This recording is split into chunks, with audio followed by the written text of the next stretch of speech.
तमाम विधाओं के लिए भगवती प्रसाद द्विवेदी जी चर्चा केंद्र में रहे हैं, तो हम उनका भी हार्दिक स्वागत करते हैं मंच पर। बहुत बहुत धन्यवाद भगवती प्रसाद द्विवेदी जी। और अब हम सीधे सीधे हम आते के साथ हम उन रचनाकारों पर केंद्रित होकर कुछ अपनी डायरी पढ़ते थे, लेकिन पिछली बार ओम नीरो ने सुझाव दिया कि यदि उन रचनाकारों की कथा पाठ हो जाए, कविता पाठ हो जाए, लोक कथा पाठ हो जाए, उसके बाद डायरी पढ़ी जाए तो शायद ज़्यादा बेहतर होगा, क्या कि उसका सही मूल्यांकन हो पाएगा। इसलिए हमने जो डायरी लिखा है उनकी रचनाओं पर, वो मैं बाद में पढ़ूँगा। सबसे मैं पहले कहानी सुनूँगा आज के मुख्य अतिथि भटनागर जी का, यशोधरा भटनागर जी का, और उसके बाद अध्यक्ष जी की कहानी हम सुनेंगे, श्री भगवती प्रसाद द्विवेदी जी की कहानी सुनेंगे, और उसके बाद फिर अध्यक्ष टिप्पणी होगी और हमारी डायरी उसमें पढ़ी जाएगी। निर्मल। धन्यवाद सर। मैं दो मिनट और उसके बाद मैं कार्यक्रम आरंभ करने जा। सबसे पहले यशोधरा भटनागर के बारे में, चूँकि पहली बार हमारे मंच पर आई है, छोटा सा परिचय देना चाहेंगे। यशोधरा भटनागर जो देवास मध्य प्रदेश से हमसे जुड़ी है। सोशल मीडिया का फ़ायदा है कि बहुत दूर दूर से लोग जुड़ते हैं। ये देवास से जुड़ी हुई हैं और विदेशों में भी जाती है, 2 महीना बाद फिर विदेश चली जाएगी। इसलिए उन्होंने अच्छा अवसर देखा कि अवसर साहित्य यात्रा में हम अभी से शामिल हो जाए। ये वरिष्ठ साहित्यकार है, सेवानिवृत्त शिक्षिका हैं। इनकी 5 पुस्तकें प्रकाशित हो चुकी है, 3 कविता संग्रह और 2 लघु कथा संग्रह। लघु कथा की यह अप्रतिम हस्ताक्षर है। कहानियाँ इन्होंने भले कम लिखी हो, लेकिन लघु कथा इन्होंने बहुत ज़्यादा लिखा है। और इनकी लघु कथाएँ नेपाली, पंजाबी, बंगाली, उड़िया, मराठी, भोजपुरी, अवधी, मानवी में अनुवाद हुए हैं और इनको अनेक पुरस्कारों से सम्मानित किया गया है। और देश की शायद ही कोई ऐसी मुख्य धारा की पत्रिका हो, चाहे वो सरिता हो, गिरशोभा हो या वागर्थ हो, सभी प्रमुख पत्रिकाओं में यशोधरा भटनागर जी की रचनाएं प्रकाशित होती रही है। ऐसी प्रतिभा को हम मंच पर लाकर अपने को भी धन्य महसूस कर रहे हैं। हमारे आज का पटर भी धन्य हो गया है। हम उनको बहुत ही आदरपूर्वक आमंत्रित करते हैं कि कृपया आप आए मुख्य अतिथि के रूप में और अपने 2 शब्द प्रकट करते हुए आप अपनी कहानी का पाठ करेंगे। यशोधरा भटनागर जी। बाकी लोग अपना माइक को म्यूट कर लेंगे। धन्यवाद सर, आप सबसे जुड़कर मैं सौभाग्यशाली अनुभव कर। अच्छा, एक मिनट, भगवती प्रसाद द्विवेदी जी, आप थोड़ा सा चेहरा का ऊपर कर लीजिएगा, आपका आधी तस्वीर आ रही है। भगवती प्रसाद द्विवेदी जी, थोड़ा सा आप ऊपर कर ले चेहरा। सर्वप्रथम मैं माँ शारदा को नमन करती हूँ और भारतीय युवा साहित्यकार परिषद, अवसर साहित्य धार्मिक पत्रिका के संयोजक श्री ईश्वर जी को मैं धन्यवाद देती हूँ कि आपने मुझे इस मंच से जोड़ा। मैं धन्यवाद करती हूँ आप सभी का और मैं सादर नमन करती हूँ आदरणीय भगवती प्रसाद द्विवेदी जी को, जो कार्यक्रम के अध्यक्ष हैं। आप सभी से जुड़कर मुझे बहुत कुछ सीखने का अवसर प्राप्त होगा, ये मेरा सौभाग्य है। और आदरणीय सिद्धेश्वर जी से मैं कुछ समय पूर्व मैं पढ़ रही हूँ, उनको वो मुझे नहीं जानते थे, पर मैं उनकी कहानियां, लोक कथाएं पढ़ रही हूँ। और जब आपने मुझे मंच से जोड़ा तो मैं आपकी कलाकृतियां भी देखकर विस्मित भी हूँ और प्रफुल्लित भी हूँ कि हमें बहुत कुछ सीखने को मिलने वाला है यहाँ। तो आज मैं अपनी कहानी आपके सम्मुख प्रस्तुत करने जा रही हूँ। इसका शीर्षक है यूनिफॉर्म। यूनिफॉर्म की कहानी है एक ऐसी माँ की जिसके बच्चे विदेश में बसे हुए हैं और अकेले रह जाने पर वो अपने पुत्र के साथ विदेश पहुंच जाती है और विदेश में जो पीड़ा अनुभव करती है उस पर ये कहानी आधारित है। कहानी का शीर्षक है यूनिफॉर्म। आकाश की नमी सफेद श्वेत पुष्प बनी बरस रही थी। शनहि शनहि हरी भरी वसुंधरा ने धवल चादर ओढ़ ली। श्वेत वर्ण, शांत निस्तब्धता, एकाकीपन। बड़ी बड़ी शीशे की दीवारों से झांकते अंदर को उन्होंने नजर दौड़ाई। दीवारें ही दीवारें, बेशकीमती पेंटिंग्स, सज्जित इतराती दीवारें। इतने बड़े कक्ष में बेशकीमती सोफे के एक कोने में बैठी वे धंसकर कहीं गुम हो जाएंगी। सच में गुम ही तो हो गई है वे, उनका अपना कुछ कहाँ शेष रहा। शेष है तो एक भयावह अकेलापन। नाते रिश्तेदार सभी को तो छोड़कर वे सुदूर अनजान देश में अपने बेटे बहू के साथ यहाँ आकर बस गई है। याद हो आई जीवन साथी सुदर्शन की, नाम के अनुरूप व्यक्तित्व और कृतित्व के धनी सुदर्शन एक ही क्षण में हंसते मुस्कुराते हैं और उन्हें मुस्कुराते हुए छोड़कर चले गए, हमेशा हमेशा के लिए। वे कुछ समझती बूझती इससे पहले ही उनका सब कुछ और उनका संसार उजड़ गया था। कहने को तो दो बेटियां हैं, दो बेटे हैं, स्थापित नाम, शोहरत, दौलत सभी के स्वामी हैं, पर वे स्वयं बेटियां पराई हैं। वे कुछ दिन दुख बांटकर समझा बुझाकर अपने घर चली गई और वे भी आनंद फानंद में अपने अर्थराइटिस पीड़ित अशक्त घुटने लिए व्हील चेयर पर बैठ उड़ती हुई नदी, पहाड़, समंदर पार करती हुई यहाँ अनजान देश में आ गई। अनजान देश, अनजान परिवेश, कहने को ऐशो आराम, विलासिता का मूर्त रूप, वैभव से पूर्ण बड़के का यह घर महीप के प्रसाद से कम कहाँ। पर इसके बीच में वे स्वयं को कभी एडजस्ट नहीं कर पाए। ऐसा नहीं कि उन्होंने कभी कोशिश नहीं की, पर उम्र के इस पड़ाव पर अपने देश में 70 वसंत देखने के बाद यह सफेद बर्फीली चादर उन्हें कभी बांध ना सकी। बार बार पीली सरसों के लहराती भक्ति चादर उन्हें उद्वेलित कर देती, तो कभी दशहरी आम के बगीचे में गूंजती कोयल का पूजन सुनने को कान विकल हो जाते और फिर शेष रह जाती एक दीर्घ निश्वास। चर्च की घंटा ध्वनि। 12 बजने आए। अभी तक उन्होंने ठाकुर जी को स्नान नहीं कराया, ना ही भोग लगाया। ये क्या हो गया है उनको? फिर अपने पिराते पैरों को लगभग घसीटते हुए वे अपने कमरे के एक कोने में बने छोटे से देवालय की ओर बढ़ी। पूजा पाठ प्रार्थना आज मन नहीं लग रहा। पतली सकरी गलियों से गुजरते हुए फिर पहुंच गई अपने घर। लता वल्लरियों से आच्छादित शैवंती, गुलाब, गेंदों की पवित्र गंध से महकता आंगन, नीम और पीपल के पेड़, पेड़ों पर पंछियों का बसेरा, उन्मुक्त दौड़ लगाती गिलहरियां। वे आज सुबह ही तो पंछियों को दाना डाल देती तो आंगन की चहक दुगनी हो जाती। फिर शुरू हो जाती उनकी व्यस्त दिनचर्या। स्नान आदि से निवृत्त हो सीधे पल्ले की सूती किनार वाली धोती लपेट, गीले बालों को लापरवाही से जूड़े में बांध, अनामिका से ही कंकु की बड़ी सी लाल बिंदी लगा देवी माँ का स्मरण कर सिंदूर से मांग भर लेगी। तुलसी चौड़े का पूजन, ठाकुर जी का पूजन अर्चन कर सीधे चौके में घुस जाती और गोबर से लिपा पुता चूल्हा बनता और वे भी अन्नपूर्णा से आने जाने वाले बिना खाए न जाते।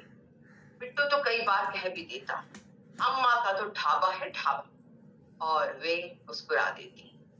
ढाबा, उन्हें याद आया, भूख लग रही है। धीरे धीरे किचन की ओर बढ़ी, गैस जलाकर हींग जीरे में लौकी छौंकती और दूसरे बर्नर पर 2 फुलके उतार। अपने लिए खुद ही खाना बनाती है। नौकर के हाथ का बना खाना खाया नहीं जाता। न जाने कैसी रोटी बनाए है, जमती ही नहीं। और सब्जी तो बेस्वाद लगे है, ना नमक ना मिर्च, बस उबाल के धरते हैं।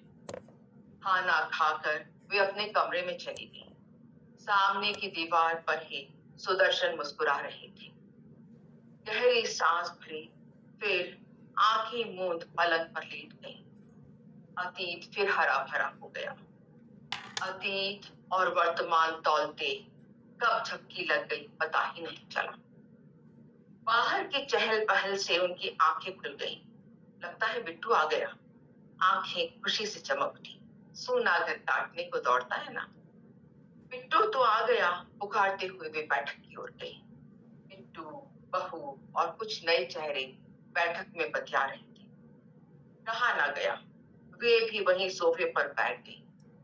बेटे ने आग्नेय दृष्टि से देखा, पर लिहाज कर औपचारिकतावश बोला, माँ, माय मदर, माँ, यह स्टीव है, मेरी कंपनी के सीनियर मैनेजर। अभिवादन के प्रत्युत्तर में सहज सरल स्वभाव की स्वामिनी ने आशीषों की वृष्टि कर दी। फिर परिस्थिति को भांप कर स्वयं ही वे धीरे से उठ खड़ी हुई। दिया बत्ती करना है, संध्या हो गई है ना। वास्तव में संध्या हो गई थी। दिन ढल गया था, अंधकार फैलता ही जा रहा था, अंदर बाहर। दिया बत्ती कर वे अपने ठाकुर जी के सामने बैठ गई। श्री राम रक्षा स्रोत, फिर सुंदरकांड का पाठ। ज्यादा तो नहीं हो पाता, उठने पर आते हैं, सो रोज 4-5 दोहे पढ़ ले। फिर सहसा बिट्टू का तेज स्वर सुन सहम गई। क्या माँ, तुम भी हरेक के सामने ऐसे ही आ जाती हो? वही एक सलवार सूट, मानो स्कूल की यूनिफॉर्म हो। यह तुम्हारा गांव नहीं है। बड़का बड़बड़ाए जा रहा। वे जड़वत अपने ठाकुर जी के सम्मुख बैठे, चुप साथ। यहाँ आने से पहले भुट्टो ने उनकी धोतियों को लोहे के संदूक में बंद कर ताला लगा दिया था और नए डिजाइन के सूटकेस में 8-10 सूती सलवार सूट यह कहकर रख दिए थे कि अम्मा, तुम पर यह सूट खूब फबते हैं और पहनना भी कितना आसान। बच्चों के संग चलने की कोशिश में एक कदम और बढ़ाते हुए वे सिर्फ मुस्कुराकर रह गई थी। 1.5 साल होने को आया। धो सुखाकर अलट पलट कर वही पहनती रही और अब तो सूटों का रंग भी उड़ गया था। सूट का क्या, उनका भी रंग उड़ गया है। बार बार गांव का रंग गहरा जाता है, पर उन्होंने बेटा बहू के सामने कभी अपना मुंह ना खोला, ना कभी किसी चीज की फरमाइश की। मान से कान लावे से कर, आंखों के रास्ते मान सम्मान सब कुछ बह चला। शेष रह गई तो केवल देह। कब होगी उनकी मुक्ति? कब कब होगी उनकी मुक्ति? सामने की दीवार पर देह मुक्त सुदर्शन मुस्कुरा रहे थे। आत्मा तो कब की मर चुकी, शेष है तो काया, खुद की काया ढोती हुई एक भार और मुक्ति की एक आस, एक आस। बहुत बहुत धन्यवाद सर। बहुत बढ़िया, आप लोगों ने सुना मुझे। बहुत बहुत धन्यवाद। आपकी हमने 2 कहानियाँ पढ़ा था। एक कहानी तो आपके अभी जो आप पढ़ी, एक कहानी आपने और भेजा था, जी सर। उसे भी हमने पढ़ा है। जी सर। और हमने एक छोटी सी डायरी लिखा है जी सर। इन कहानियों पर। मेरा उद्देश्य होता है कि किसी रचनाकार पे एक मुख्य अतिथि जो हमारे आते हैं उस पर थोड़ी फोकस की जाए। और भगवती प्रसाद द्विवेदी की कहानी तो मंच पर आई थी, कई लोगों ने काफ़ी सराहना किया है और उनकी कहानियाँ भी काफ़ी लोगों ने पढ़ा है। अभी वो कहानी यहाँ पर पढ़ेंगे भी, तमाशबीन कहानी। इन दोनों को केंद्र में रखकर हमने जो छोटी सी डायरी लिखा वो आपके सामने प्रस्तुत कर रहे हैं। हम आपसे मात्र 7-8 मिनट चाहेंगे कि आप इसे सुनेंगे। उसके बाद हम भगवती प्रसाद द्विवेदी जी की कहानी सुनते हुए प्रथम सत्र के अध्यक्ष उद्बोधन के रूप में उनका विचार भी हम सुनेंगे। तो हमारी डायरी का ये है अंश कि हमारे साहित्य समाज में बहुत सारे रचनाकार ऐसे संवेदनहीन होते हैं जो अपनी रचनाओं में तो संवेदनाएं ठूस ठूस कर भरते हैं, लेकिन व्यवहारिक जीवन में बहुत ही संवेदनहीन और कठोर होते हैं। यानी व्यक्तित्व और कृतित्व उनका अलग अलग होता है। ये हम कहानी भगवती प्रसाद द्विवेदी जी पर की कहानी को बोल रहे हैं।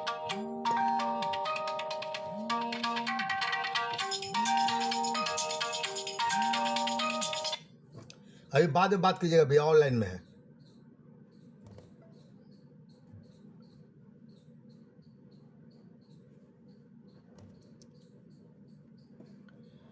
तो द्विवेदी जी की कहानी पहले मैं चाहूँगा कि अभी जो कहानी पढ़ेगी उस पर मैं टिप्पणी दे दूँ तो ज़्यादा बेहतर होगा। उनकी कहानी पर तो मैं टिप्पणी बाद में भी दे सकता हूँ उनके अध्यक्ष उनकी कहानी के बाद। तो पारिवारिक जीवन के संतरास को अभिव्यक्त करने वाली जीवंत कथा लेखिका है यशोधर धरा भटनागर। ढेर सारे पन्नों में हम अपनी कहानी को अभिव्यक्त करें, इससे बेहतर है कम पन्नों में हम व्यक्ति, समाज, परिवार को सार्थक संदेश दे जाए। और यह तभी संभव है जब हम कथानक को केंद्र बिंदु में रखते हुए आसपास की घटनाओं को शब्दों की कंजूसी के साथ कलमबद्ध करें। आज के व्यस्त समय में भागम भाग के दौर में जिस तरह लघु कथा विधा लोकप्रिय होती जा रही है, इसमें कोई संदेह नहीं है कि आने वाला समय लंबी लंबी कहानियों का नहीं बल्कि इसी तरह की छोटी छोटी कहानियों का है। जैसी कहानी आज श्री भगवती प्रसाद द्विवेदी ने अपनी तमाशबीन कहानी में प्रस्तुत किया है और यशोधरा भटनागर ने यूनिफॉर्म तथा कृष्ण, कृष्णा और कुंज के माध्यम से प्रस्तुत किया है। आज की कहानियाँ कल्पोकल्पित नहीं बल्कि यथार्थ की जमीन पर खड़ी अपनी दास्तान प्रस्तुत कर रही होती है, वह भी पुख्ता सच्चाई के साथ। घर, परिवार और समाज में भौतिकवादी संस्कृति जिस तरह हावी होती जा रही है, वह हमारे संबंधों को किस तरह खोखला करता जा रहा है। आज किस तरह हम पढ़े लिखे होकर भी संवेदनहीन होते जा रहे हैं, इसे जीवंत प्रस्तुत किया है यशोधरा भटनागर ने अपनी छोटी सी कहानी यूनिफॉर्म में। कहानी का शीर्षक पढ़कर लगता है लेखिका किसी स्कूल के छात्रों के यूनिफॉर्म की बात कर रही है, किंतु बुजुर्ग माता पिता के प्रति, उनके रहन सहन और पहनावा के प्रति हम सब समाज का ढोंग रखते हुए अपने अभिभावकों के साथ भी अमर्यादित व्यवहार करते रहते हैं। इस बात को अपनी कहानी यूनिफॉर्म के माध्यम से लेखिका ने बखूबी व्यक्त किया है। हालांकि कहानी का आरंभ में किया गया वर्णन मूल कथानक से थोड़ा हट कर लगता है, किंतु इस तरह की कहानी लिखने के समय कभी कभी लेखक मजबूर हो जाता है अपने निजी स्तर पर व्याख्या करने के लिए। एक कहानी की संरचना के लिए शायद यह जरूरी भी है, किंतु इसमें थोड़ा संवाद का अधिक उपयोग किया जाता आरंभ में, तो यह कहानी और भी प्रभावशाली हो सकती थी। इस कहानी का मूल आरंभ तब होता है जब उसका बेटा बिट्टू घर में प्रवेश करता है और वह अपनी माँ पर शब्द बाण दे मारता है, क्या माँ तुम भी हर एक के सामने ऐसे ही आ जाती हो, वही एक सलवार सूट मानो स्कूल की यूनिफॉर्म हो। यह तुम्हारा गांव नहीं। बड़का बिट्टू बड़वाया जा रहा था और वे जड़वत अपने ठाकुर जी के सम्मुख बैठी थी, चुप, स्तब्ध। दरअसल पूरी कहानी का निचोड़ भी यही है जो पाठकों को अपनी ओर आकर्षित किए बिना नहीं रख पाता, और तब पाठकों की उत्सुकता बढ़ जाती है आगे की कहानी पढ़ने की ओर। अब माता पिता क्या समझे, आज की इस भौतिकवादी युग में बेटे बहू उसके प्रति क्या दृष्टिकोण रखते हैं, उनकी दृष्टि के लिए उन्हें और क्या कुछ करना चाहिए और क्या ऐसा किया जा सकता है। दो पीढ़ी के बीच की इस मानसिकता को क्या आज का रिश्ता सहन करने को तैयार है, सक्षम है, ऐसे कई सवाल छोड़ जाती है यशोधरा भटनागर की कहानी यूनिफॉर्म। कहानी का अंतिम पैराग्राफ ही कहानी का प्राण है। अपमान से कान लावे से गर्म हो गए, आंखों के रास्ते मान सम्मान सब कुछ बह गया, शेष रह गई तो केवल देह। कब होगी उनकी मुक्ति। सामने की दीवार पर देह मुक्त सुदर्शन मुस्कुरा रहे थे, आत्मा तो कब की मर चुकी, शेष है तो यह काया, खुद को ढोती काया, एक भार और मुक्ति की एक आस। यशोधरा भटनागर की दूसरी कहानी कृष्ण, कृष्णा और कुंज। पहले तो लगता है कि यह किसी भक्ति भावना से पूर्ण कहानी है, किंतु मकान के नाम पर आधारित इस कहानी में तेजी से घटते हुए घटनाक्रम और बीच बीच में पारिवारिक मानविक संवाद पाठकों के हृदय को मर्माहत करने में कामयाब होता है। उनकी पहली कहानी की तरह ही इस कहानी में भी समय के साथ संबंधों के बदलते समीकरण को रेखांकित करने का सार्थक प्रयास किया गया है। एक समय जिस बुजुर्ग का माँ बाप को पूरे परिवार के लोग अपने अभिभावक समझते हैं, पूरा मान सम्मान देते हैं, एक छत के नीचे पूरी जिंदगी गुजार देते थे, दिन बदलते रिश्तों का समीकरण भौतिकवादी समाज में खोखला होता दिखने लगा है। लेखिका अपनी कहानियों में आज के बुजुर्गों की मन स्थिति को बेहद जीवंतता के साथ समेटने का सार्थक प्रयास किया है। इस कहानी के कई संवाद दिल को झकझोर देते हैं। भौतिकवादी युग में बदलते हुए संबंधों के बीच आज भी बुजुर्ग माँ बाप के प्रति बेटियां कितनी लगाव रखती हैं, जितनी लगाव रखती हैं उतना बेटा या बहू नहीं। गृहस्थ आश्रम से वृद्धा आश्रम तक माँ बाप को पहुँचाने का जो जुनून आज देखा जा रहा है वह आने वाली पीढ़ी के लिए बहुत ही खतरनाक है, क्योंकि माँ बाप ऐसी स्थिति में भी अपने बेटियों को के मोह माया से छोड़ नहीं पाती अपने जीवन के अंतिम सांसों तक। इस कहानी में इस भावना की एक झलक देखने को मिल जाती है। यशोधरा भटनागर की इस कहानी का अंत सर्वाधिक प्रभावपूर्ण है, जैसा कि इस कहानी के अंत में है। भरे मन और धुंधलाई आंखों से कृष्णा, कृष्णा कुंज से आखिरी बार विदा ली। पराए घर के पराए धन वाली तुम्हारी अपनी बिटिया ने पर अपने अंक में समेटे मेरे कंधे आंसू से भिगोने और मेरे आंसू पोंछने वाला अब कोई न था। ना कृष्ण, न कृष्णा और न ही कोई कुंज। इस प्रकार हम कह सकते हैं कि पारिवारिक जीवन के संतरास को अभिव्यक्त करने वाली जीवंत कथा लेखिका है यशोधरा भटनागर। ये थी यशोधरा भटनागर की कहानी पर केंद्रित विचार। अब चूंकि अध्यक्ष है, उद्बोधन के बाद हम कुछ बोलना भी नहीं चाहिए, तो हम तमाशबीन जो कहानी द्विवेदी जी ने, भगवती प्रसाद द्विवेदी जी ने पटल पर डाला था, उसे काफ़ी लोगों ने पसंद किया था। उस पर हमारी जो संक्षिप्त टिप्पणी है वह इस प्रकार है। हमारे समाज में तीखा सवाल छोड़ जाता है भगवती प्रसाद द्विवेदी की कहानी तमाशबीन। हमारे साहित्य समाज में बहुत सारे रचनाकार ऐसे संवेदनहीन होते हैं जो अपनी रचनाओं में तो संवेदनाएं ठूस ठूस कर बढ़ते हैं, लेकिन व्यवहारिक जीवन में बहुत ही संवेदनहीन और कठोर हो जाते हैं। यानी व्यक्तित्व और कृतित्व में जमीन आसमान का अंतर होता है। निश्चित तौर पर ऐसे नकाबपोश साहित्यकारों को बेनकाब करना भी हमारे सृजन का उद्देश्य होना चाहिए। कथा के क्षेत्र में अपनी अलग पहचान बनाने वाले कथाकार श्री भगवती प्रसाद द्विवेदी की कहानी तमाशबीन हमारे प्रदूषित हो रहे साहित्य समाज इसी तथ्य को उस पाठकों के समझ प्रस्तुत करता है। कभी कभी एक सामान्य व्यक्ति भी हमारे समाज में यह मिसाल पैदा कर देता है जो समाज के लिए अनुकरणीय बन जाता है। हमारे जीवन में कई बार ऐसी दुखद घटनाएं घटती है जब हमें समाज और पड़ोसी की जरूरत पड़ती है, हम अपने मित्र और हम संबंधियों की जरूरत पड़ती है। व्यक्ति और समाज एक दूसरे पर निर्भर रहता है, तभी हम छोटी बड़ी दुखद घटनाओं को भी झेल पाने में समर्थ होते हैं। लेकिन जब अपने पड़ोसी और संबंधी ही उदासीन पड़ जाए तो जीवन में कैसी कैसी आपदाएं घट सकती है, इसका सशक्त उदाहरण पेश करती है भगवती प्रसाद द्विवेदी की कहानी तमाशबीन। इस कहानी का पात्र आधी रात को अपनी तड़पती हुई बीमार बेटी को अस्पताल पहुंचाने के लिए मकान मालिक लाल साहब से उनकी गाड़ी का सहयोग मांगना चाहता है, और उनका मकान मालिक साहित्यकार होने के बावजूद जो अक्सर उनकी रचनाओं पर खूब प्रशंसा किया करते थे, आज मौके पर अपने नौकर के माध्यम से बहाना बना बैठते हैं कि साहब पार्टी में गए हैं। बीमार बेटी को विलंब से अस्पताल पहुंचने के कारण उन्हें अपनी बेटी के से हाथ धोना पड़ता है, यानी समय पर अस्पताल नहीं पहुंचने के कारण उनकी बेटी की मृत्यु हो जाती है। संवेदनहीन समाज का यह एक सशक्त उदाहरण मात्र है जो हमारे हृदय को छलनी कर देता है। लेकिन इस कहानी का अंत तो एक तेजाबी छुअन का एहसास करा जाती है, जब दहेज लोभी समाज का पड़ोसी ही एक जिगर के टुकड़े खो दिए जाने वाले पिता को कहता है कि मगर भाई साहब, आपको तो खुश होना चाहिए कि आप लड़के वालों के घर के चक्कर लगाने और दहेज की मोटी रकम खर्च करने से साफ बच निकले। इसके बाद लेखक ने कहानी का अंत भी इतनी ही संजीदगी और जीवंतता के साथ किया है, लगा जैसे एक ही साथ कई कसाई मिलकर किसी मिमियाते मेमने की गर्दन रेते जा रहे हों। मन ही मन असहाय पीड़ा से मैं बिलबिला उठा। तभी एकाएक मेरा रोआ रोआ विद्रोह कर उठा, दांत किटकिटाने लगे और मुठिया अपने आप भींचने लगी। मैंने आंखें तरीर का एक नज़र चारों ओर देखा और डपट कर रमा को तुरंत भीतर जाने को कहा। जो ही वह घर के अंदर दाखिल हुई तभी तमाशबीनों को बाहर छोड़ कर मैंने खटाक से अंदर से दरवाज़ा बंद कर दिया। अब मैं अकेला चुपचाप सीखा के 100 को बांस घाट ले जाने की तैयारियां कर रहा था। मूलतः लघु कथा लेखक और एक कवि होने के कारण लंबी रचनाएं बहुत कम पढ़ता हूं। मैं स्वयं लंबी रचनाओं को पढ़ने से मैं कतराता हूँ, खासकर लंबी कहानियाँ और उपन्यास, क्योंकि कभी कभी बहुत लंबी रचना वह असर नहीं डाल पाती जो छोटी छोटी सामग्री डालती है। शायद इसलिए लघु कथा और कविता अधिक पढ़ी जाती है, खासकर सोशल मीडिया और इस समाज में। लेकिन यह सच है कि कई कहानियाँ ऐसी होती है जो कविता या लघु कथा के माध्यम से कहीं नहीं जा सकती और न ही वह पाठकों पर उतना गहरी प्रभाव डाल पाती है। इसलिए हम कहानी या उपन्यास को महत्व को नकार भी नहीं सकते। लेकिन लघु कथा या कविता की तरह कहानी उपन्यास में भी कसाव होना बेहद जरूरी है, जैसा कि भगवती प्रसाद द्विवेदी की इस कहानी में नजर आती है।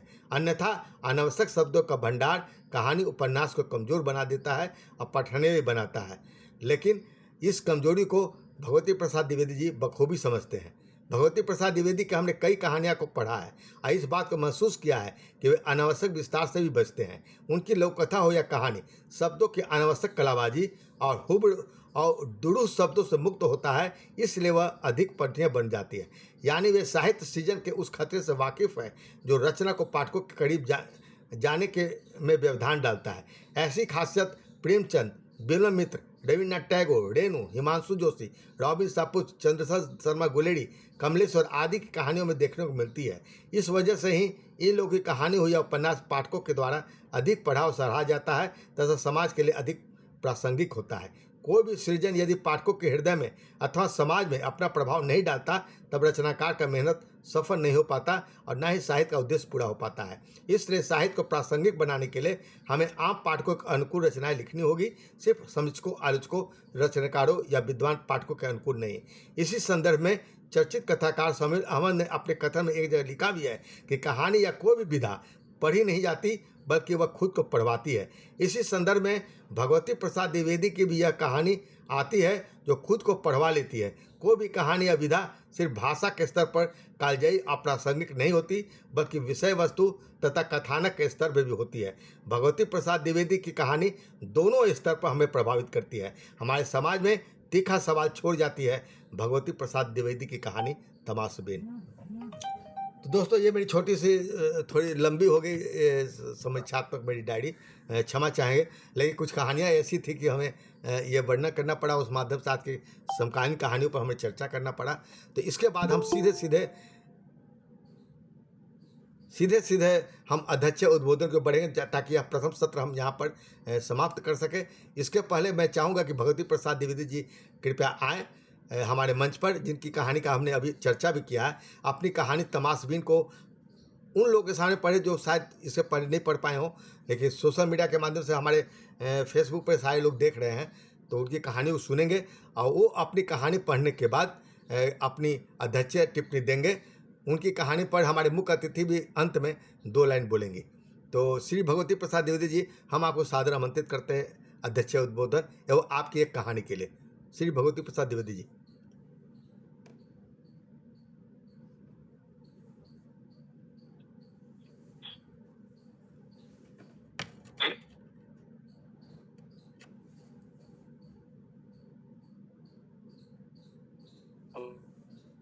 क्या है विधा ये तुम एक स्वागत योग्य है और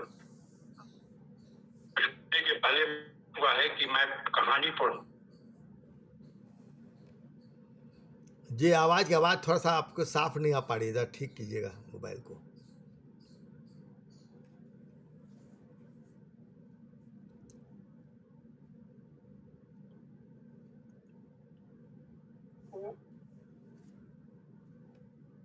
मिस्टेक से शायद लेफ्ट हो गए हैं या नेटवर्क प्रॉब्लम होगा सर। अच्छा अच्छा, फिर ज्वाइन कर लेंगे। तब तक हमारे दर्शक में से एक आध लोग जो कहानियाँ उनकी सुने हो भटनागर जी की कहानी, उस पर 2 टिप्पणी दे सकते हैं।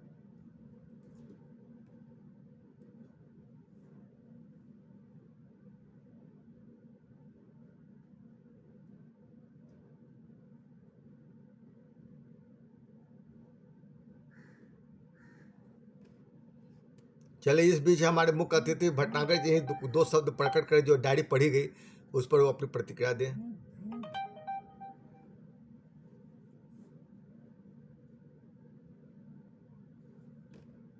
आवाज़ नहीं आ रही, अपनी माइक को आप म्यूट कीजिए। भटनागर जी, आपकी आवाज़ नहीं आ रही। तो मैं आपका बहुत बहुत धन्यवाद देती हूँ कि आपने मेरी कहानियों पर इतनी अच्छी सटीक प्रतिक्रिया दी। और निश्चित रूप से मैं ये मानती हूँ कि कहानी लिखने वाले से कहानी जिस पर झेली जाती है, जैसा कि अमृता प्रीतम जी ने भी कहा था, वो ज्यादा महत्वपूर्ण होता है।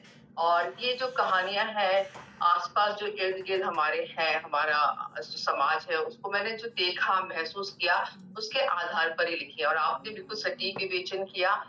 और जो कृष्णा और कुंज है, वो तो बहुत ही ज्यादा मतलब मेरे हृदय के बहुत करीब है। कई बार तो ऐसा होता है कि जब मैं वो कहानी पढ़ती हूँ, उसका वाचन करती हूँ, तो अंत तक मेरी आंखों में अश्रुधारा होती है। तो ये मेरे लिए मतलब ऐसा है कि जो महसूस किया उसको मैंने आसपास, मेरे इर्द गिर्द, मेरे परिवेश में, उसको मैंने शब्दबद्ध किया है। ये जो 2-3 कहानियां हैं मेरी ऐसी हैं। और मुझे बहुत अच्छा लगा कि आप उसकी गहराई तक पहुंचे, आपने उसको सटीक शब्दों में उसका विवेचन किया है। तो मैं इसके लिए आपकी कृतज्ञ हूँ और कृतज्ञ हूँ कि आपने मुझे इस पद पर भी आसीन किया। बहुत बहुत धन्यवाद सर। बहुत बहुत धन्यवाद भटनागर जी। जब तक भगवती द्विवेदी, सर आ गए हैं। हाँ द्विवेदी जी आ भगवती गए, सर आ गए। आ गए, आ गए।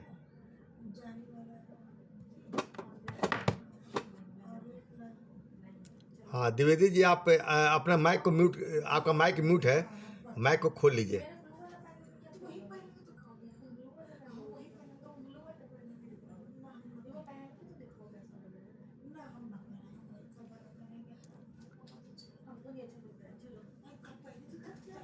अपने माइक को खोल लीजिए द्विवेदी जी।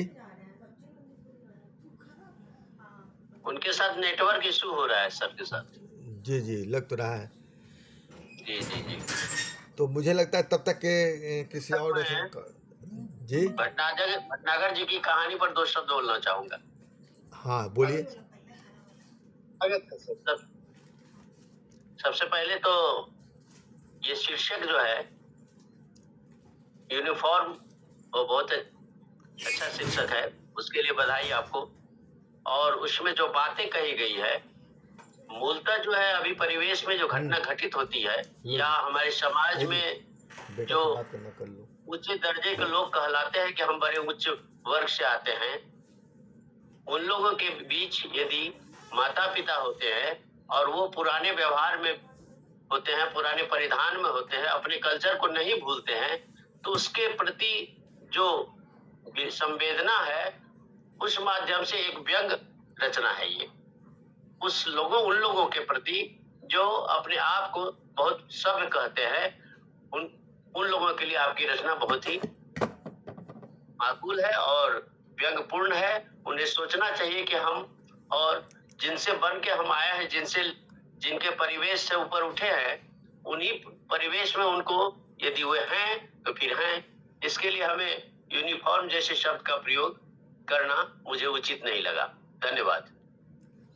चलिए, अपने अपने विचार सुझाव है, बहुत धन्यवाद आपको अपने विचार देने के लिए। और अब मैं आगे बढ़ूंगा, जब तक द्विवेदी जी नेटवर्क उनका आता नहीं है तब तो मैं चाहता हूं कि इसका उपयोग किया जाए। कई कथाकार हमारे मंच पर हैं और हम चाहें कि सबकी कहानियां, कम से कम जितने लोग उपस्थित उनकी कहानियां हो जाए। लेकिन एक निवेदन के साथ कि आप वही कहानी पढ़ें जो लगभग 3000 शब्दों के आसपास हो। हमारा आशा है कि तो 10 मिनट के अंदर कहानी खत्म हो जानी चाहिए।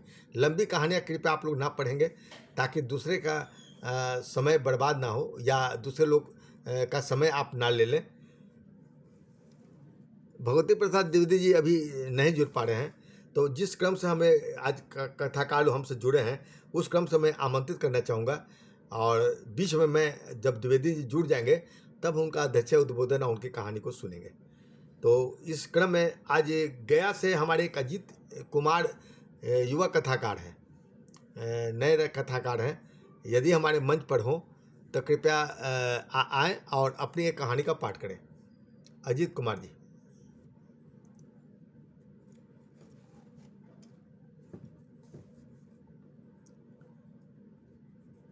अजीत कुमार जी मंच पर हैं कि नहीं?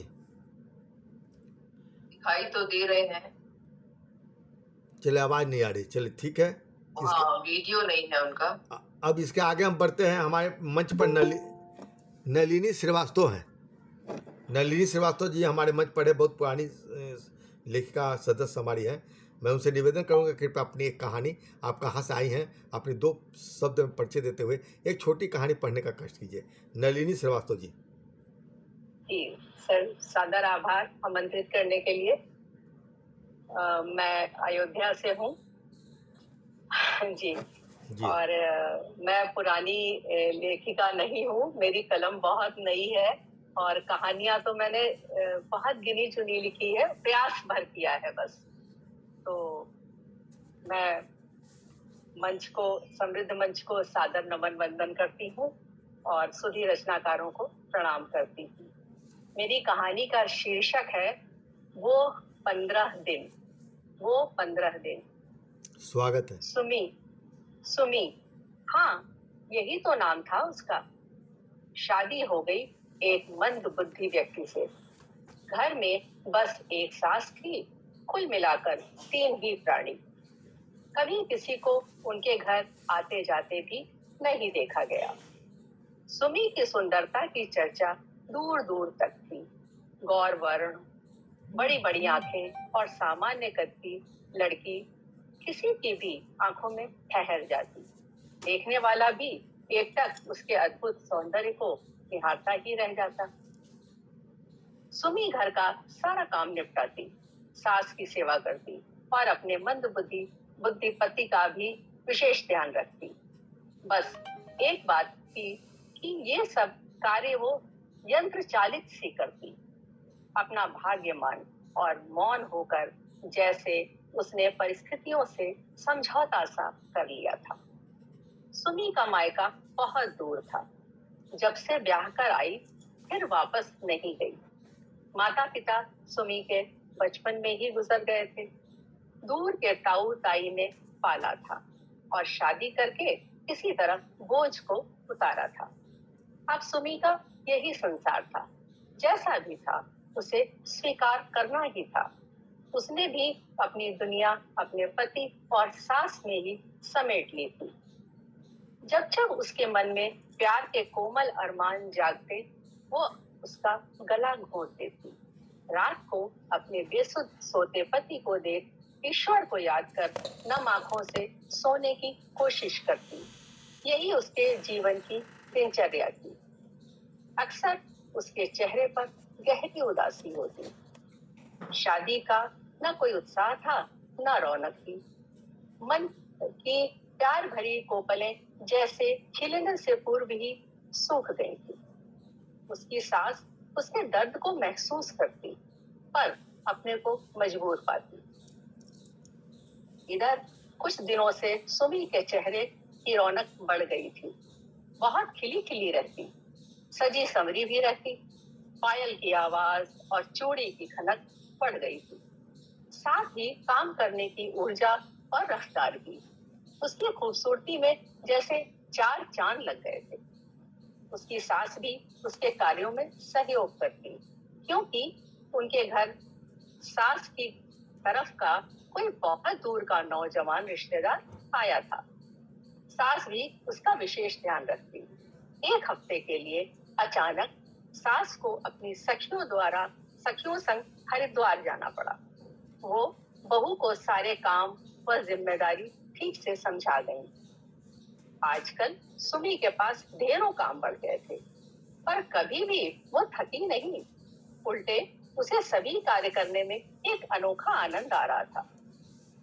उसका पति तो खा पीकर न जाने कहाँ घूमता रहता। न उसे पत्नी की चिंता थी, न माँ की और न मेहमान की। सारे दिन वो बाजार में कभी इस दुकान पर तो कभी किसी और दुकान पर बैठा रहता। उसको इतनी समझ ही नहीं थी कि उसे क्या करना है। सुमी आजकल बहुत खुश दिखती। ऐसा लगता उसके प्यार की कोपलें अब खिल सी गई हैं। अपनी मस्ती में गुनगुनाते हुए वो घर के सारे कार्य करती। आज सुबह से ही सुमी बहुत उदास थी। ये तीसरा अंक है, मैं अंक बोलना भूल गई थी। आज सुबह से ही सुमी बहुत उदास थी। किसी काम में उसका मन नहीं लग रहा था। लगता था कि कुछ खो गया है जिसे उसे ढूंढना है, पर अपने को अवश्य पा रही थी। 15 दिन कैसे बीत गए सुमी को पता ही नहीं चला। कितनी रौनक थी घर में उस मेहमान के आ जाने से। सारा दिन काम में खुशी खुशी बीत जाता। उस मेहमान का आकर्षण कम न था, जिससे सुमी बंधी जा रही थी, और वो भी तो सुमी के सौंदर्य में खोकर रह गया था।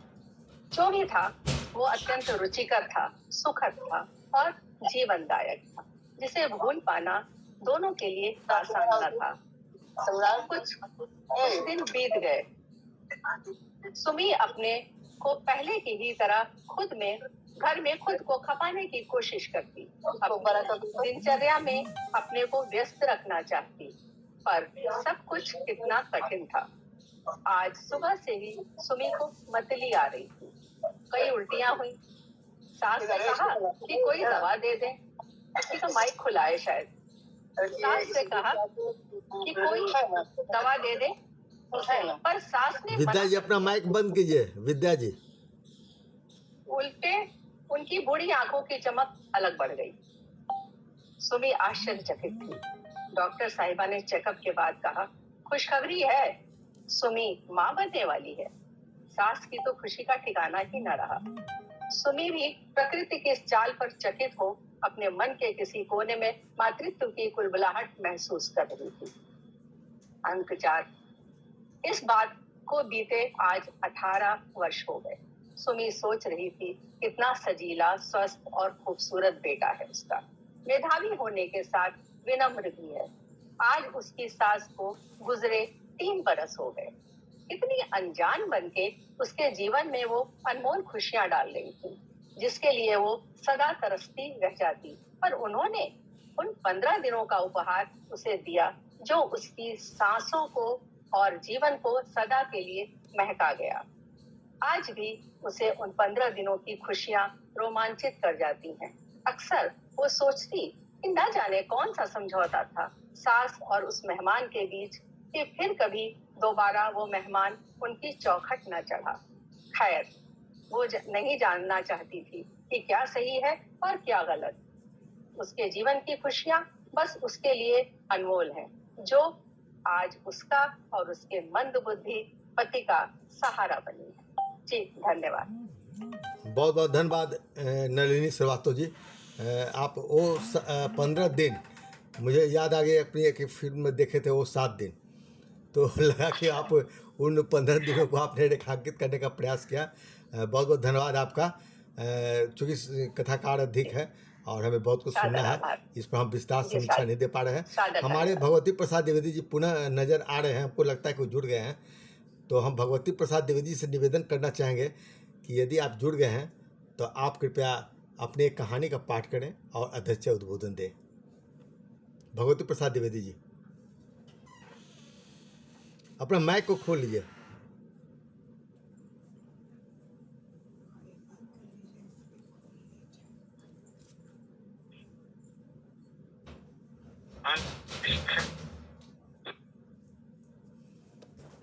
अपराह्न 2 से रात्रि 9 बजे तक टेलीफोन ऑपरेटरी करने के बाद जब मैं थका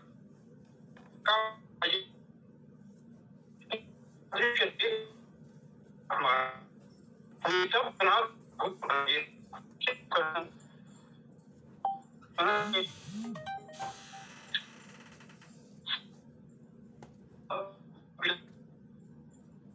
नाटे में भला क्या कुछ संभव हो सकता है। अचानक मेरे मन मस्तिष्क में अपने मकान मालिक लाल साहब की याद बुलबुलाई। लाल साहब बिहार सरकार के एक विभाग में मुख्य अभियंता थी। साहित्य में उनकी अभिरुचि थी और मेरे साहित्यिक व्यक्तित्व से उनकी बखूबी जान पहचान थी।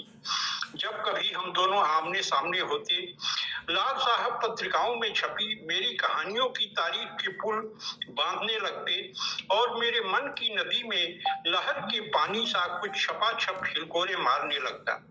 चलते चलते हर बार लाल साहब हाथ जोड़कर कहते, मेरे योग्य कोई सेवा हो तो निसंकोच बताइएगा, लजाइएगा मत।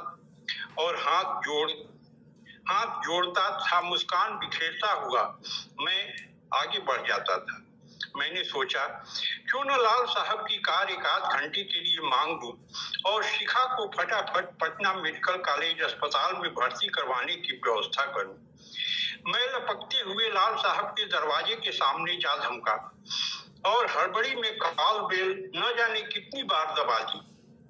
उनका नौकर दौड़ा हुआ आया और लाल पीला होते हुए उसने किवाड़ खोला, मगर जो ही उसकी नजर मुझ पर पड़ी वह एकाएक सकपका गया। मैंने क्षण भर में ही पूरी दास्तान कह सुनाई। वह हड़बड़ाकर उल्टे पांव अंदर चला गया, मगर जब वह काफी देर तक नहीं लौटा तो मेरा धैर्य जवाब देने लगा। मैंने पुनः दरवाजा खटखटाकर लाल साहब को पुकारा, पर इस बार भी साहब के स्थान पर नौकर ही हाजिर हुआ। बासी पीछे जैसे उसके चेहरे को देखकर ही मैंने सब कुछ अंदाजा लगा लिया। नौकर वहासा होकर बोला, बाबूजी, साहेब के मेम साहब का संगे अब वही एगो पार्टी में जाए के बा, नहीं तो वहां के राउत मदद जरूर करती।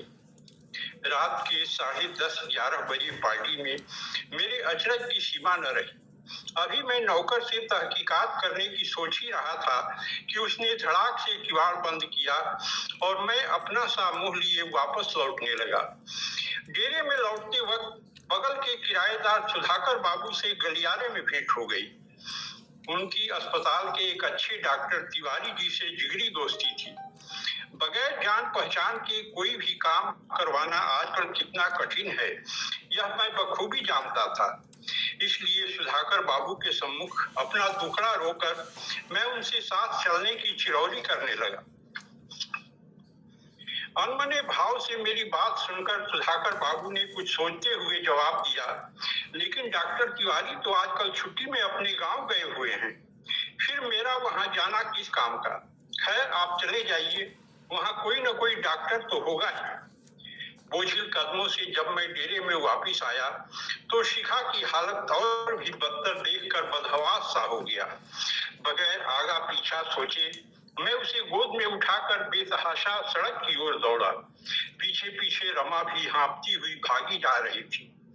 सड़क पर वाहन की प्रतीक्षा में देर तक खड़ा रहना पड़ा। कभी मैं लपक कर आगे बढ़ता तो कभी पीछे, मगर किसी खाली गाड़ी का जुगाड़ नहीं हो पा रहा था। आखिरकार जब एक खाली रिक्शे पर एकाएक नजर पड़ी तो हम उसी पर जा बैठे। कई 10 से चादर, तौलिया और मेरे कपड़े सराबोर हो गए थे। रास्ते भर रमा भगवान और तमाम देवी देवताओं को गुहराती जा रही थी और मैं आहत मृगशावक सा मन ही मन अपनी लाचारी और नसीब को कोस रहा था। अस्पताल में डॉक्टर तिवारी को ही ड्यूटी पर देख मेरे कलेजे में एक और तीर सा मिल गया। ऐसा लगा जैसे आकर मैं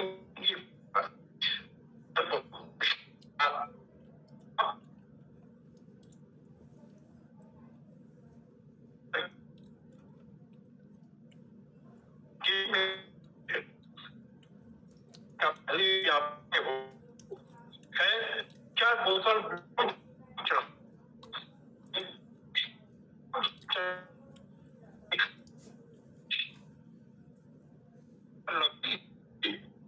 सोशल मीडिया पर पोस्ट करना है, लाइक्स चाहिए है, हमें व्यूज चाहिए।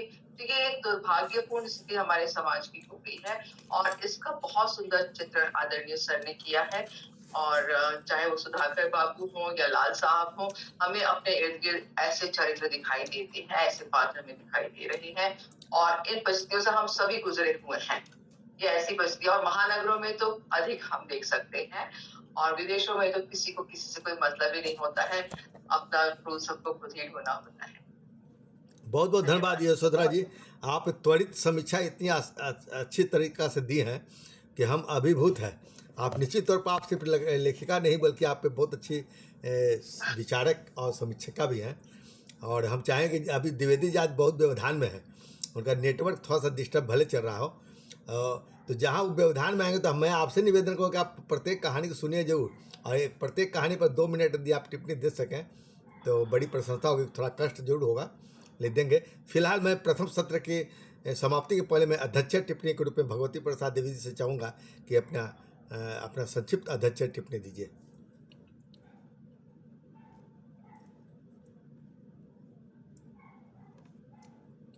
द्विवेदी जी अपना माइक खोल लीजिएगा और संक्षिप्त अध्यक्ष टिप्पणी दीजिए।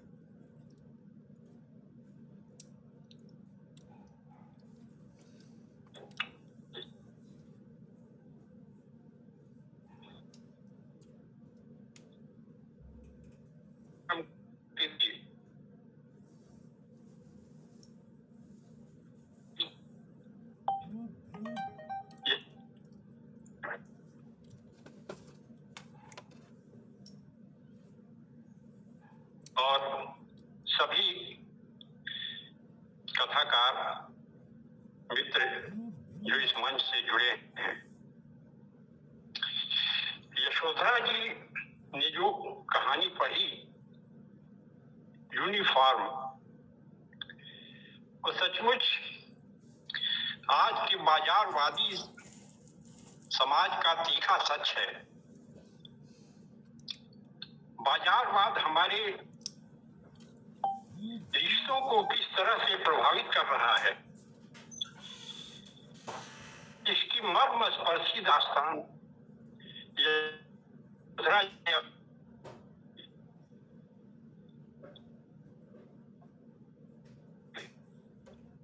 उन्होंने अपना सर्वस्व होम कर दिया।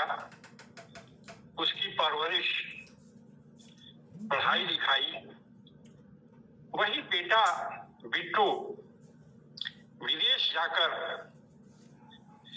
जब अपनी कंपनी के सीनियर मैनेजर स्टीव के साथ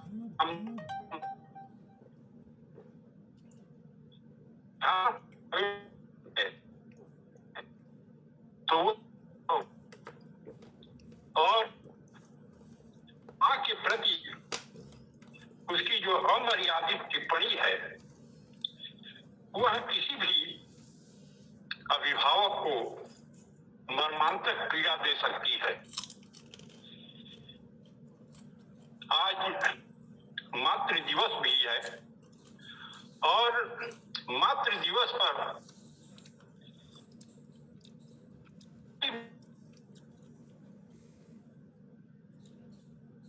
मुख्य अतिथि ने पढ़ी, वो सचमुच एक बहुत ही ऐसा संदेश है जो हमारे समाज को गर्त की ओर जाने का संकेत दे रहा है। भाषा बहुत ही कसी हुई और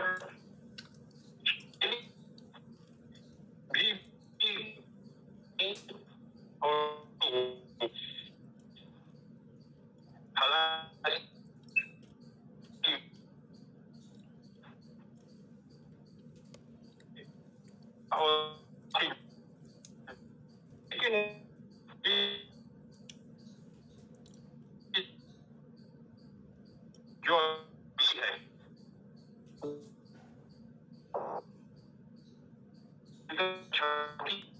तो यशोधरा जी को इस कहानी के लिए दिल से बधाई देता हूँ।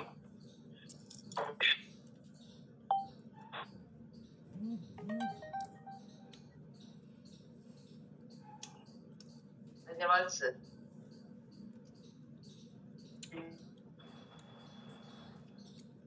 बहुत बहुत धन्यवाद भगवती प्रसाद द्विवेदी जी। के लिए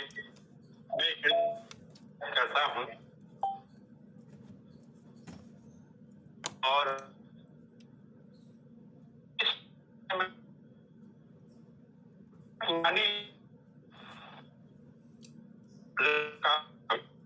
जो अपनी भाषा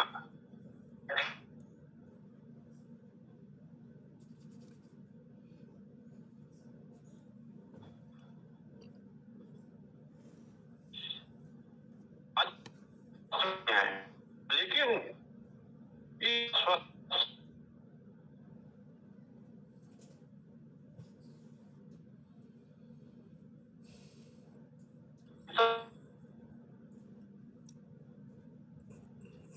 नेटवर्क के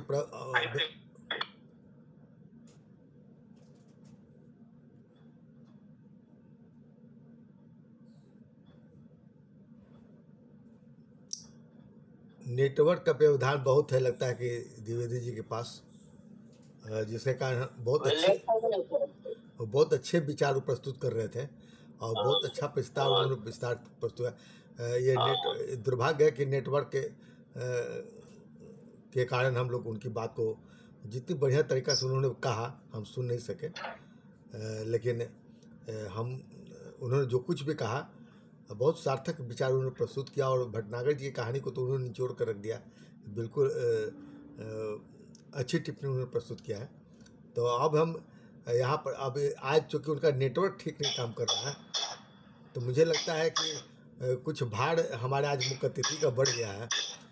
जो कहानियाँ होंगी वो छोटा मोटा हम चाहें कि अंत में ही वो बोलेंगे तो ज़्यादा अच्छा रहे, चूँकि समय भी कम लगे और अधिक कहानियाँ हो जाए।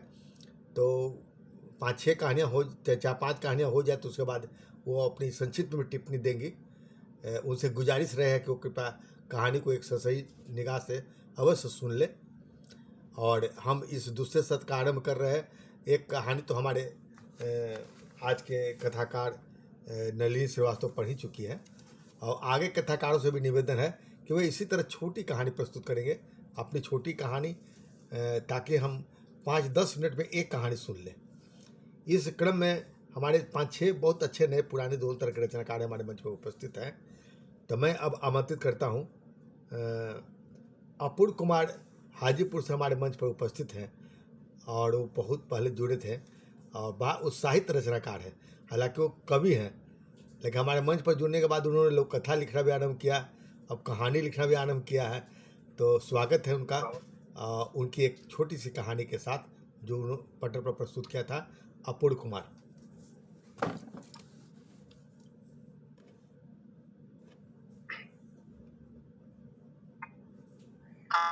आप सबों के समक्ष प्रस्तुत है एक कहानी जिसका शीर्षक है सकारात्मकता। वंदे भारत एक्सप्रेस ट्रेन अपने पूरे रफ्तार से चली जा रही थी। उससे कहीं अधिक रफ्तार से 65 वर्षीय रामाधार बाबू का चिंतन चल रहा था, जो उसी ट्रेन में ठीक मेरे बगल में बैठे थे। उनके चेहरे पर परिलक्षित भावों को भांपकर कोई भी सहज ही बता सकता था कि इनके भीतर कुछ अनपेक्षित उथल पुथल चल रहा है। मैंने कुछ भांपकर थोड़ी सहानुभूति पूर्वक बातचीत करना प्रारंभ किया तो उनकी वेदना उनकी आंखों से छलक पड़ी। वे रूंधते गले से बोले, मेरे जीवन भर का किया धरा सब निरर्थक हो गया। मेरे जीते जी मेरे चारों बेटे बहुओं ने अपना चूल्हा चौका अलग कर लिया। अब तो मेरे वहां रहने का कोई अर्थ नहीं है। इसलिए इस बुढ़ापे में घर छोड़कर काशी निकल पड़ा हूँ। वहां पहुंचकर किसी वृद्धाश्रम का सहारा लेकर शेष जीवन बिताऊंगा। लेकिन पोते पोतियों की याद बहुत सता रही है। हम दोनों के संवाद को मेरी दूसरी ओर बैठे एक 90 वर्षीय वृद्ध सुन रहे थे। उन्होंने पहले व्यक्ति की तरफ मुखातिब होते हुए कहा, अरे, आपके बाल भले ही सफेद हो गए हैं, लेकिन दुनियादारी को आप आज तक नहीं समझे। भाइयों के बड़े हो जाने पर एवं उनके विवाह उपरांत चूल्हा चौका अलग होना एक स्वाभाविक बात है। यदि ऐसा नहीं होता तो कैसे संभव था एक ही चूल्हे पर दर्जनों सदस्य के लिए खाना बनाना या एक ही छत के नीचे बढ़ते परिवार का रहना। बंटवारे की प्रक्रिया तो समाज ने सहूलियत के लिए बनाई है। कार्य का बंटवारा ही इसके पीछे की मंशा थी, ताकि प्रत्येक को आगे बढ़ने का पर्याप्त अवसर मिल सके। बात को आगे बढ़ाते हुए उस वृद्ध ने कहा, देखिए ना, संजोग से मेरे भी 4 ही बेटे हैं। चारों की गृहस्थी बसी हुई है। घर में 4 चूल्हे जल रहे हैं। अब जब मैं खाने बैठता हूँ तो चारों बहुएं 4 तरह की सब्जी आदि विभिन्न पकवान लेकर दौड़ती हैं। अपनी रुचि के अनुसार मैं उनका आनंद लेता हूँ। सभी पोते पोतियों से भी मन बहलता है और लड़के सेवा शुश्रूषा के लिए तन्मयता से अपनी बारी का इंतजार करते हैं। मेरे लिए तो बेटों के बंटवारे के बाद की उनकी आपसी सामंजस्य और सद्भाव मेरे लिए एक आनंदमय अनुभूति है। बुढ़िया के साथ मजे में हूँ। मेरा तो घर ही काशी बना हुआ है। उनकी बातों से 65 वर्षीय बुजुर्ग की सोच को एक नई दिशा के साथ सकारात्मकता मिल गई थी। उनकी आंखों में एक चमक दिख रही थी। वृद्धाश्रम का ख्याल अब वे दिल से निकाल चुके थे। मेरा भी गंतव्य बनारस आ गया था। धन्यवाद। बहुत बहुत धन्यवाद। इसी तरह छोटी कहानियाँ हो तो सुनने में भी अच्छा लगता है और समय भी कम लगता है और दूसरे लोग को समय भी मिल जाता है। बहुत बहुत धन्यवाद अपूर्व कुमार जी। आप कविता लोक कथा के बाद कहानी के क्षेत्र में भी आप आगे बढ़ रहे हैं। आपकी कहानी पर बाद में टिप्पणी हमारी मुख्य अतिथि देंगी। विद्या चौधरी जो नज़र आ रहे हैं, क्या वो मंच पर है कि नहीं? विद्या चौधरी जी, कई बहुत सारे लोग नज़र आ रहे हैं लेकिन एकदम सीधे सीधे नहीं है। विद्या चौधरी जी को आवाज़ जा रही है मेरे पास? मेरी आवाज़ शायद अभी नहीं है। हेलो। हाँ विद्या जी, जी मैं नमस्कार आप सभी को सुन रही हूँ।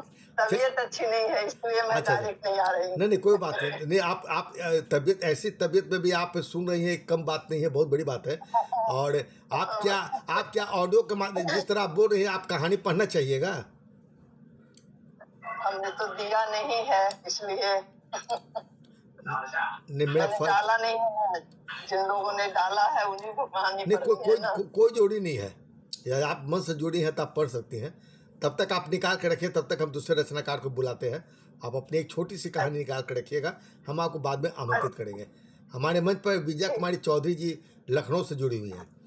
विजय कुमारी चौधरी जी तो अक्सर लोक कथा और कविता के क्षेत्र में काम कर रही है। आज मैं देखता हूँ कि वह कौन सी कहानी लेकर आई है। विजय कुमारी चौधरी जी।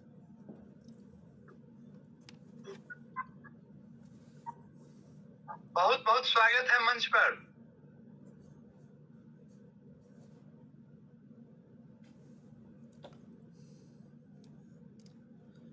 विजय जी आवाज माइक खोलिए। विजया मैम आप ही को आमंत्रित किए हैं। आज विजया कुमारी मौर्य मैम आपको आमंत्रित किया गया है कहानी पाठ के लिए। अनम्यूट कर लें आप जी। ठीक हाँ है। ठीक है। मुझे आमंत्रित किए हैं क्या सिद्धेश्वर जी? जी आज आप बहुत दूर से सुन रही हैं। हमने आपके बारे में परिचय भी हमने दे दिया है कि आप कविता लोक कथा सब कुछ लिखती रही हैं। आज आप कहानी लेकर आई होंगी। आप एक छोटी सी कहानी पढ़ने का कष्ट कीजिए। बहुत बहुत धन्यवाद और सबको प्रणाम प्यार सहित। मेरी कहानी का शीर्षक है श्रवण कुमार। दरवाजे पर किन्नरों को देख राज रानी के होश उड़ गए। राज रानी के घर तीसरी पोती का जन्म हुआ था। वे बहुत उदास और खिन्न बैठी थी। जरा भी दरवाजा खटकने से सशंकित हो जाती कि कहीं फिर से किन्नर ना आ जाएं। पहली और दूसरी पोती में 10-10 हजार का चूना लगाया था किन्नरों ने। आखिर वही हुआ। जोर जोर से दरवाजे पर छाप पड़ी। या पिंटू देख कौन है दरवाजे पर। अगर वे हों तो कह देना चाची बच्चे को लेकर मायके गई।